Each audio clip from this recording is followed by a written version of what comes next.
Hello दोस्तों, स्वागत है आपका हमारे चैनल यूपी एग्ज़ाम क्रिजर में। दोस्तों, आज के वीडियो में हम 7 नवंबर से संबंधित उत्तर प्रदेश के सभी एग्ज़ाम्स के लिए मोस्ट इंपॉर्टेंट करंट अफेयर के क्वेश्चंस को डिस्कस करेंगे और हर एक क्वेश्चन से रिलेटेड आपको फैक्ट भी बताएंगे। और वीडियो के अंत में हम आपसे एक क्वेश्चन भी पूछेंगे जिसका जवाब आपको कमेंट बॉक्स में देना है। और अगर आपको इस वीडियो की PDF डाउनलोड करनी है तो इसकी जो PDF है वो आप हमारे टेलीग्राम ग्रुप से डाउनलोड कर सकते हैं। टेलीग्राम ग्रुप की लिंक आपको वीडियो के डिस्क्रिप्शन में मिल जाएगी। तो चलिए शुरू करते हैं। वीडियो स्टार्ट करने से पहले हम एक इम्पॉर्टेंट टॉपिक को कवर करते हैं। तो ये जो हमारा टॉपिक है वो क्या है कि उत्तर प्रदेश में प्रमुख झीलें और ताल कहाँ पे स्थित हैं। तो इनको देखेंगे तो करेला व इतौजा झील जो है ये कहाँ पे है, ये लखनऊ में है। नवाबगंज झील और कुंद्रा समुद्र ये कहाँ पे है, ये उन्नाव में है। बड़ा ताल गोखुर ये शाहजहाँपुर में है। पयाग झील बहराइच में है। पार्वती व अर्गा ताल ये गोंडा में है। जिरगो व सिरसी जलाशय और टांडा डरती ताल दरारगढ़ ये कहाँ पे है, ये मिर्ज़ापुर में है। भुगे ताल व विसेथा ताल ये रायबरेली में पड़ता है। एलौर झील ये बरेली में है। तो याद रखेंगे, भुगे ताल और विसेथा ताल रायबरेली और लिलौर झील ये बरेली। ठिठोरा झील और मुराय ताल ये फतेहपुर में है।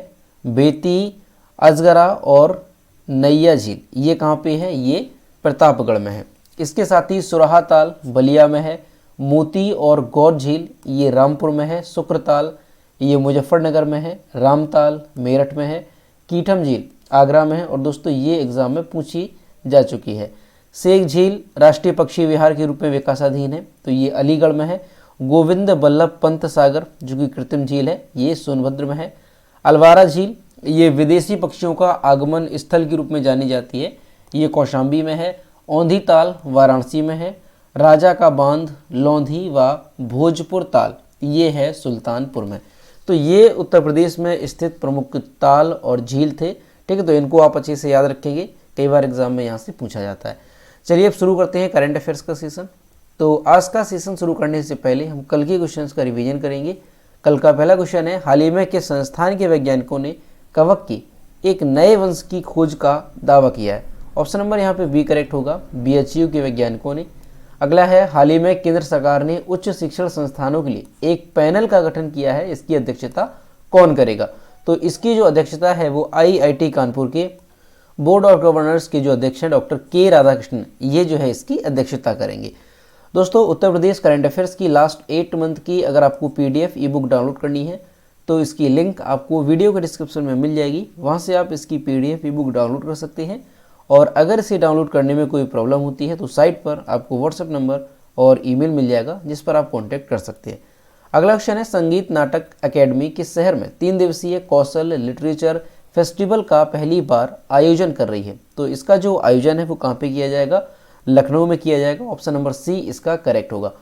अगला है, हाल ही में किस राज्य में जन्मे भारत के पहले मतदाता श्याम शरण नेगी का निधन हो गया। तो ऑप्शन नंबर यहाँ पे सी करेक्ट होगा, हिमाचल प्रदेश। और ये कितने साल के थे, तो 105 साल की उम्र में इनका निधन हुआ है और ये स्वतंत्र भारत के पहले मतदाता थे। यहाँ पर इमेज देख सकते हैं। अगला है, विश्व सुनामी जागरूकता दिवस कब मनाया जाता है, तो 5 नवंबर को। अगला है, किस देश के प्रसिद्ध फुटबॉलर जेरार्ड पिक ने खेल से संन्यास की घोषणा की है। तो ऑप्शन नंबर यहाँ पे बी करेक्ट होगा, स्पेन के ये प्रसिद्ध फुटबॉलर हैं। अगला है, किस भारतीय कंपनी ने 24वें विश्व संचार पुरस्कारों में क्लाउड नेटिव अवार्ड जीता है। तो ये जीता है जियो प्लेटफॉर्म्स लिमिटेड ने। अगला है, इजराइल के प्रधानमंत्री के रूप में किसे चुना गया है। तो इजराइल के प्रधानमंत्री के रूप में फिर से बेंजामिन नेतन्याहू को चुना गया है। अगला है, भारत की प्रमुख एडटेक बायजू ने किसे एजुकेशन फॉर ऑल पहल का ग्लोबल एम्बेसडर नियुक्त किया।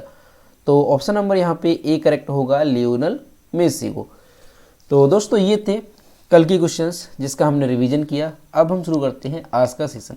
आज का पहला क्वेश्चन है, हाल ही में किसे all India central council of trade unions का अध्यक्ष चुना गया। ऑप्शन नंबर यहाँ पे ए करेक्ट होगा, आशा देवी को। दोस्तों, शहीद चंद्रशेखर आज़ाद के शहादत स्थल जो एक कंपनी है, कंपनी बाग के नाम से। तो कंपनी बाग में उत्तर प्रदेश आशा वर्कर्स यूनियन से संबंध all India central council of trade unions की बैठक की गई। इस बैठक में संगठन को और मजबूत करने, जिले के हर पीएचसी सीएचसी तक पहुंचाने की कार्य योजना बनाई गई है। अब यहाँ पे जो है पीएचसी और सीएचसी, तो इसका फुल फॉर्म क्या है? तो सीएचसी का मतलब है कम्युनिटी हेल्थ सेंटर, ठीक है, और पीएचसी का मतलब क्या है? तो प्राइमरी हेल्थ केयर। तो जो संगठन है उसे और मजबूत करने के लिए जिले के हर पीएचसी हर सीएचसी तक पहुंचाने की कार्य योजना बनाई गई है। इसके साथ ही 13 सदस्यीय जिला कमेटी का भी गठन किया गया है और इसका जो अध्यक्ष है वो आशा देवी को अध्यक्ष बनाया गया है, जबकि जो मिथिलेश कुमारी है इनको उपाध्यक्ष और सरोज कुशवाहा को सचिव बनाया गया है। तो यहाँ पर आप इनका नाम अच्छे से याद रखेंगे, आशा देवी का, इनको जो है इसका अध्यक्ष बनाया गया है। किसका? All India central council of trade unions का। और दोस्तों ये जो all India central council of trade unions है ये आशा उत्तर प्रदेश आशा वर्कर्स यूनियन से संबंध है, इसको आप यहाँ से याद रखेंगे। अगला क्वेश्चन है, हाल ही में किस राज्य सरकार ने न्यू जिम कॉर्बेट विकसित करने का निर्णय लिया है? ऑप्शन नंबर यहाँ पे बी करेक्ट होगा, उत्तर प्रदेश ने। दोस्तों उत्तर प्रदेश में आने वाले पर्यटकों और वन्य जीवों के संरक्षण के लिए उत्तर प्रदेश सरकार ने एक जो है बड़ा कदम उठाने जा रही है। अब उत्तर प्रदेश सरकार क्या करेगी? तो जो जिम कॉर्बेट है, जैसा आप जानते हैं कि जो जिम कॉर्बेट है ये है कहाँ पे? तो ये नैनीताल उत्तराखंड में पड़ता है जिम कॉर्बेट। तो जो जिम कॉर्बेट है इससे जुड़े उत्तर प्रदेश के हिस्से को विकसित किया जाएगा। जो जिम कॉर्बेट से उत्तर प्रदेश के हिस्से जुड़े हुए हैं, सरकार उन इलाकों को संरक्षित करने के लिए अभियान चलाने जा रही है जहां पर बाघों की आवाजाही होती है, क्योंकि जो जिम कॉर्बेट है उससे जुड़ा हुआ जो उत्तर प्रदेश के हिस्से हैं उसमें बाघ आते हैं, ठीक है। तो इस तरह से जो बाघों की आवाजाही रहती है उत्तर प्रदेश के इलाकों में, उनको जो है क्या किया जाएगा? विकसित किया जाएगा और इन इलाकों को न्यू जिम कॉर्बेट नाम देने पर विचार किया जा रहा है। तो ये चीज़ आप यहाँ से याद रखेंगे कि कौन सी सरकार जो है वो न्यू जिम कॉर्बेट विकसित करने जा रहा है। तो ये आपको याद रखेंगे उत्तर प्रदेश। और क्यों? तो जो पर्यटक हैं और वन्यजीव हैं इनके संरक्षण के लिए ये कदम उठाया जा रहा है। और दोस्तों जो जिम कॉर्बेट है इसका पुराना नाम क्या था? इसको भी याद रखेंगे, तो हेली नेशनल पार्क, और अभी जो है इसका नया नाम भी हुआ है क्या? Ramganga national park. तो ये चीज़ आप यहाँ से याद रखेंगे और उत्तर प्रदेश में अब जो है न्यू जिम कॉर्बेट भी विकसित किया जाएगा। अगला क्वेश्चन है, हाल ही में प्रदेश में आईटी सेक्टर में कितने रुपए के निवेश प्रस्तावों को कैबिनेट की मंजूरी दी गई है? ऑप्शन नंबर यहाँ पे ए करेक्ट होगा, 7,000 करोड़ रुपए। उत्तर प्रदेश के मुख्यमंत्री योगी आदित्यनाथ की अध्यक्षता में कैबिनेट की बैठक हुई और उसमें प्रदेश में आईटी सेक्टर में 7,000 करोड़ रुपए के निवेश प्रस्तावों को मंजूरी दी गई है। अब ये जो 7,000 करोड़ निवेश प्रस्तावों को मंजूरी दी गई है तो उनमें माइक्रोसॉफ्ट में 2,186 करोड़ रुपए का निवेश किया जाएगा, एमएक्यू में 483 करोड़ रुपए का और पेटीएम में 638 करोड़ का निवेश जो है नोएडा में किया जाएगा। इस निवेश के जरिए 14,185 लोगों को रोजगार भी मिलेगा। तो ये जो प्रमुख निवेश हैं वो यहाँ पर दिए गए हैं, यानी कि कुल मिलाकर के अगर हम देखें तो आईटी सेक्टर में 7,000 करोड़ रुपए का निवेश जो है वो किया जाएगा। तो ये चीज़ आप यहाँ से याद रखेंगे कि आईटी सेक्टर में उत्तर प्रदेश सरकार जो है कितने करोड़ रुपए का निवेश प्रस्ताव को मंजूरी दी गई है? तो 7,000 करोड़ रुपए का। अगला क्वेश्चन है, हाल ही में भारत ने किस देश के साथ आर्थिक सहयोग और व्यापार समझौते पर हस्ताक्षर किए हैं? ऑप्शन नंबर यहाँ पे ए करेक्ट होगा, ऑस्ट्रेलिया के साथ। दोस्तों केंद्रीय वाणिज्य और उद्योग मंत्री जो हैं पीयूष गोयल, उन्होंने अपने ऑस्ट्रेलियाई समकक्ष के साथ वर्चुअल बैठक की। ये जो बैठक है इंडस या ECTA, इसका फुल फॉर्म क्या होगा? तो IND का फुल फॉर्म है इंडिया ऑस्ट्रेलिया इकोनॉमिक, ठीक है, ये चीज़ याद रखेंगे। इंडिया ऑस्ट्रेलिया IND का फुल फॉर्म है और इंडस का फुल फॉर्म है IND-AUS और ECTA का फुल फॉर्म क्या है? तो economic cooperation and trade agreement, ये याद रखेंगे इसका फुल फॉर्म। तो ये जो बैठक है इसके अनुसमर्थन की स्थिति पर चर्चा करने के लिए आयोजित की गई थी, जिस पर अप्रैल 2022 में हस्ताक्षर किए गए थे। तो यहाँ से याद रखेंगे कि हाल ही में जो केंद्रीय वाणिज्य और उद्योग मंत्री हैं पीयूष गोयल, उन्होंने ऑस्ट्रेलिया के साथ बैठक की है और ये जो बैठक है ये आर्थिक सहयोग और व्यापार समझौते को लेकर के की गई थी, ठीक। तो यहाँ से याद रखेंगे। और दोस्तों ऑस्ट्रेलिया से याद रखेंगे कि ऑस्ट्रेलिया की कैपिटल क्या है? तो कैनबरा ऑस्ट्रेलिया की कैपिटल है। ऑस्ट्रेलिया के जो प्राइम मिनिस्टर हैं वो कौन है? तो अभी कुछ महीने पहले जो है ऑस्ट्रेलिया के प्राइम मिनिस्टर बने हैं एंथोनी अल्बनीज, इनका नाम भी याद रखेंगे। ये जो है मई 2022 में नियुक्त हुए थे, तो नाम याद रखेंगे एंथोनी अल्बनीज। और ऑस्ट्रेलिया की करेंसी क्या है, तो ऑस्ट्रेलियन डॉलर ऑस्ट्रेलिया की करेंसी है। तो ये चीज़ यहाँ से आप याद रखेंगे। अगला क्वेश्चन है, हाल ही में खाद्य और सार्वजनिक वितरण विभाग के सचिव के रूप में किसने पदभार ग्रहण किया है? तो ऑप्शन नंबर डी यहाँ पे करेक्ट हो जाएगा, संजीव चोपड़ा ने। दोस्तों संजीव चोपड़ा ने खाद्य और सार्वजनिक वितरण विभाग के सचिव के रूप में पदभार ग्रहण किया है। उन्होंने उद्योग, सामान्य प्रशासन, कृषि और गृह विभागों में भी सरकार के सचिव के रूप में काम किया है। उन्हें सरकार द्वारा वर्ष 2020 और 2021 में डिजिटल परिवर्तन के लिए सरकारी प्रक्रिया री इंजीनियरिंग में उत्कृष्टता के लिए राष्ट्रीय ई गवर्नेंस, कौन सा, राष्ट्रीय ई गवर्नेंस पुरस्कार से भी सम्मानित किया गया था।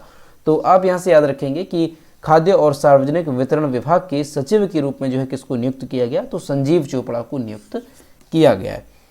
अगला क्वेश्चन है, हाल ही में किसे फिक्की के अगले अध्यक्ष के रूप में नामित किया गया है? तो ऑप्शन नंबर यहाँ पे ए करेक्ट हो जाएगा, सुब्रकांत पांडा को। Federation of Indian chambers of commerce and industry, ये जो है फिक्की का फुल फॉर्म है, इसको याद रखेंगे आप, फिक्की का फुल फॉर्म। तो फिक्की ने 2 नवंबर 2022 को सुब्रकांत पांडा को अपना अगला अध्यक्ष नामित किया। Indian metals and ferro alloys limited के प्रबंध निदेशक पांडा वर्तमान में फिक्की के वरिष्ठ उपाध्यक्ष के रूप में कार्यरत हैं। पांडा दिसंबर 2022 में होने वाली 95वीं AGM के समापन पर फिक्की के अध्यक्ष के रूप में संजीव मेहता का स्थान लेंगे। तो यहाँ से याद रखेंगे, काफ़ी इंपॉर्टेंट है कि फिक्की के अध्यक्ष जो है अगले कौन नामित किए गए हैं, तो सुब्रकांत पांडा को जो है फिक्की का अध्यक्ष बनाया गया है। और ये अपना स्थान कब लेंगे, तो दिसंबर 2022 में जो है ये अपना स्थान ग्रहण करेंगे संजीव मेहता की जगह पे। तो इस बात को याद रखेंगे, सुब्रकांत पांडा ये जो फिक्की के अध्यक्ष बन गए हैं अगले। दोस्तों फिक्की की अगर हम बात करते हैं तो फिक्की की जो स्थापना है वो कब हुई, ये आप याद रखेंगे। तो 1927 में फिक्की की स्थापना हुई है। और फिक्की का जो हेडक्वार्टर है वो कहाँ पे है, तो इसका जो हेडक्वार्टर है वो नई दिल्ली में है। और फिक्की का फुल फॉर्म तो ये आप देख ही चुके हैं यहाँ पे, federation of Indian chambers of commerce and industry, ये जो है फिक्की का फुल फॉर्म है। और दोस्तों फिक्की क्या है, तो फिक्की जो है ये भारत के व्यापारिक संगठनों का संघ है। तो ये चीज़ आप यहाँ से याद रखेंगे। अगला क्वेश्चन है, हाल ही में किस केंद्रीय मंत्री ने नई दिल्ली में शिल्प समागम 2022 का उद्घाटन किया? तो ऑप्शन नंबर यहाँ पे बी करेक्ट होगा, डॉक्टर वीरेंद्र कुमार ने। केंद्रीय मंत्री डॉक्टर वीरेंद्र कुमार ने 2 नवंबर 2022 को नई दिल्ली में शिल्प समागम 2022 का उद्घाटन किया। शीर्ष निगमों के लाभार्थियों को समागम में अपने हस्तशिल्प उत्पादों को प्रदर्शित करने और बेचने के लिए आमंत्रित किया गया। ये जो शिल्प समागम है ये कब तक चलेगा, तो 15 दिनों का ये जो है आयोजन रहेगा। और ये 1 नवंबर से लेकर के 15 नवंबर तक आयोजित किया जाएगा। विपणन प्रदर्शनी के दौरान 19 विभिन्न राज्यों और केंद्र शासित प्रदेशों के उत्पाद प्रदर्शन और बिक्री के लिए उपलब्ध हैं। तो यहाँ से आप याद रखेंगे कि दिल्ली में शिल्प समागम 2022 का जो उद्घाटन है वो किसने किया है, तो केंद्रीय मंत्री डॉक्टर वीरेंद्र कुमार ने। और ये जो शिल्प समागम है कब से कब तक आयोजित किया जाएगा, तो 1 नवंबर से लेकर के 15 नवंबर तक ये आयोजित रहेगा। और यहाँ पर जो है जो लाभार्थी हैं वो अपने हस्तशिल्प उत्पादों को यहाँ पर प्रदर्शित करेंगे और इनको जो है बेचने के लिए आमंत्रित भी किया गया है। तो याद रखेंगे शिल्प समागम 2022 कहाँ पे आयोजित हो रहा है, नई दिल्ली में। अगला क्वेश्चन है, हाल ही में केरल के किस शहर में 4 नवंबर 2022 को urban mobility India conference and expo का 15वां संस्करण शुरू हुआ? तो ऑप्शन नंबर यहाँ पे बी करेक्ट होगा, कोच्चि। दोस्तों केरल में urban mobility India conference and expo का जो 15वां संस्करण है वो 4 नवंबर 2022 को कोच्चि में शुरू हुआ। केंद्रीय आवास और शहरी मामलों के मंत्री हरदीप सिंह पुरी और केरल के मुख्यमंत्री पिनरई विजयन संयुक्त रूप से 3 दिवसीय सम्मेलन का उद्घाटन किया है। ठीक है, तो ये चीज़ याद रखेंगे, 4 नवंबर को जो है कोच्चि में शुरू हुआ है। उद्घाटन किसने किया है, तो हरदीप सिंह पुरी और जो पिनरई विजयन है उन्होंने संयुक्त रूप से इसका उद्घाटन किया है। ये जो बैठक है ये आज़ादी @75 सस्टेनेबल आत्मनिर्भर अर्बन मोबिलिटी विषय पर केंद्रित होगी। तो ये चीज़ आप यहाँ से याद रखेंगे कि केरल में urban mobility India conference and expo का जो 15वां संस्करण है वो शुरू हुआ है और 4 नवंबर को इसका उद्घाटन हुआ और ये 3 दिवसीय सम्मेलन था। ठीक है, कहाँ पे शुरू हुआ है? तो केरल के कोची में। और किसने इसका उद्घाटन किया है? तो केंद्रीय आवास और शहरी मामलों के मंत्री हरदीप सिंह पुरी और जो केरल के मुख्यमंत्री हैं पिनरई विजयन, इन्होंने संयुक्त रूप से इसका उद्घाटन किया है। अगला क्वेश्चन है, हाल ही में किसे फ्रांसीसी सरकार द्वारा सेवेलियर पुरस्कार से सम्मानित किया गया? तो ऑप्शन नंबर यहाँ पे करेक्ट होगा बी, अरुणा साईराम को। यहाँ पर आप इनकी जो है इमेज देख सकते हैं। इन्हें फ्रांसीसी सरकार द्वारा सेवेलियर पुरस्कार से सम्मानित किया गया। दोस्तों, कर्नाटक की ये गायक, संगीतकार, सहयोगी, मानवतावादी और वक्ता हैं अरुणा साईराम। इनको जो है फ्रांस सरकार के सर्वोच्च सम्मान Chevalier de la Ordre des Arts et des पुरस्कार से सम्मानित किया गया। ये पुरस्कार का नाम है। ठीक है, ये फ्रांस का पुरस्कार है, तो ये आप इसका नाम याद रखेंगे, क्या है? Chevalier de la Ordre des Arts et des पुरस्कार से सम्मानित किया गया। अरुणा साईराम को इस पुरस्कार के लिए न केवल उनके गायन कौशल के लिए बल्कि भारत फ्रांस संबंधों के विकास में उनके योगदान के लिए भी चुना गया। जो अरुणा साईराम है, केंद्र सरकार द्वारा पद्मश्री, संगीत अकादमी द्वारा संगीत कला निधि सहित कई पुरस्कारों की प्राप्त करता है। उन्हें संगीत नाटक अकादमी की उपाध्यक्ष के रूप में भी चुना गया। तो ये चीज़ आप यहाँ से याद रखेंगे कि जो कर्नाटक की गायक हैं, संगीतकार हैं अरुणा साईराम, इनको जो है अभी फ्रांस सरकार के सर्वोच्च सम्मान Chevalier de la Ordre des Arts et des पुरस्कार से सम्मानित किया गया। ठीक है, क्वेश्चन पूछा जाता है तो आप याद रखेंगे कि हाल ही में किस भारतीय को फ्रांस सरकार के द्वारा जो है सम्मान से सम्मानित किया गया? तो अरुणा साईराम को, जो कि कर्नाटक की एक गायक संगीतकार है। अगला क्वेश्चन है, कौन सी भारतीय फर्म मंगोलिया की पहली ग्रीनफील्ड रिफाइनरी का निर्माण करेगी? ऑप्शन नंबर यहाँ पे डी करेक्ट होगा, Megha engineering and infrastructure limited. Bharat की जो Megha engineering and infrastructure limited है, ये मंगोल रिफाइनरी परियोजना के लिए प्राधिकरण पत्र प्राप्त किया है, जिसमें देश में मंगोलिया की पहली तेल रिफाइनरी का निर्माण शामिल है।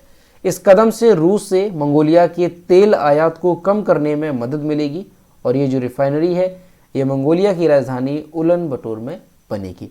तो यहाँ से आप याद रखेंगे कि जो भारत की Megha engineering and infrastructure limited जो कंपनी है, वो जो है मंगोलिया की पहली ग्रीन फील्ड रिफाइनरी जो है इसका निर्माण करेगी।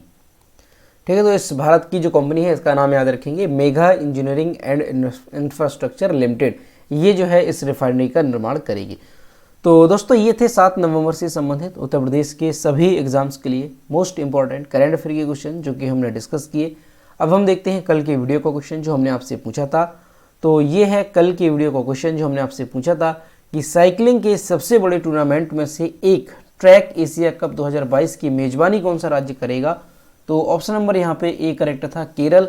और लगभग सभी स्टूडेंट्स ने इसके सही जवाब किए। और मैं आपसे रोज़ कहता हूँ कि जो भी क्वेश्चन आपसे पूछा जाए तो सभी लोग क्वेश्चन का आंसर जरूर किया करो। ये है आज का क्वेश्चन, हाल ही में किस देश ने दुनिया की सबसे लंबी यात्री ट्रेन चलाने का रिकॉर्ड बनाया? तो इसका जो भी ऑप्शन करेक्ट है वो आपको कमेंट बॉक्स में बताना है। और दोस्तों, सभी लोग क्वेश्चन का आंसर जरूर किया करो। तो दोस्तों, आज का वीडियो कैसा लगा? वीडियो अगर पसंद आया है तो इसे लाइक करें, अपने दोस्तों के साथ शेयर करें और अगर अभी तक हमारे चैनल पर नए हैं तो हमारे चैनल को सब्सक्राइब जरूर करें। तो मिलते हैं नेक्स्ट वीडियो में। Thank you.